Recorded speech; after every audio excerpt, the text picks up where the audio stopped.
Il avait le sourire d'un homme politique, le regard charmeur d'un étudiant modèle, et pourtant, il était l'un des tueurs en série les plus redoutables de l'histoire moderne. Son nom, Ted Bundy, derrière son visage d'ange, se cachait un véritable démon. Né en 1946 à Burlington, dans le Vermont, Theodore Robert Bundy grandit dans une famille pleine de secrets. On lui fait croire que ses grands-parents sont ses parents et que sa mère est sa sœur. Un mensonge qui va profondément le marquer.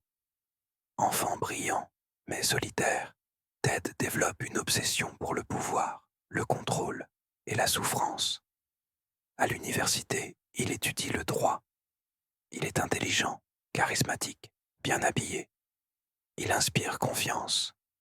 Personne ne se doute de ce qu'il prépare. Dans les années 70, des jeunes femmes disparaissent mystérieusement à travers plusieurs États: Washington, Oregon, Utah, Colorado. Leur point commun: des cheveux bruns, longs, avec une raie au milieu. Ted Bundy a un mode opératoire bien rodé. Il simule une blessure, porte un plâtre, une écharpe, et demande de l'aide à ses futures victimes. Une fois dans sa voiture, elles ne ressortent jamais. Ce qu'il leur fait subir dépasse l'horreur. Séquestration, violence sexuelle, meurtre.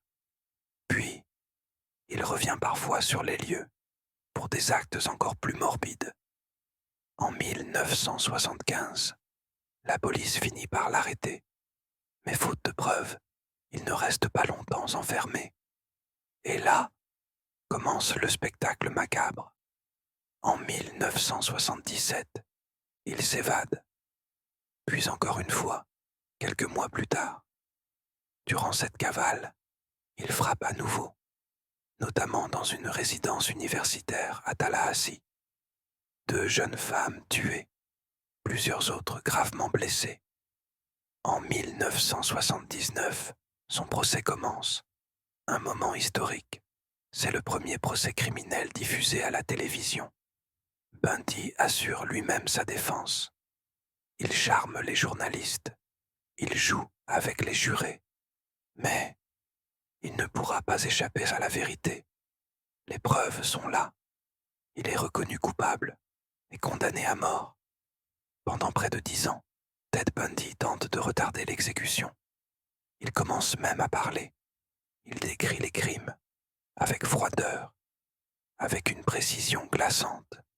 Il finit par avouer plus de 30 meurtres, mais certains estiment qu'il en aurait commis plus de 100.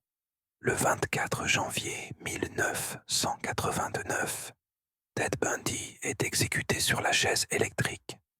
À l'extérieur de la prison, des gens applaudissent. Certains dansent, d'autres brandissent des pancartes. Burn, Bundy, burn. Mais une question reste.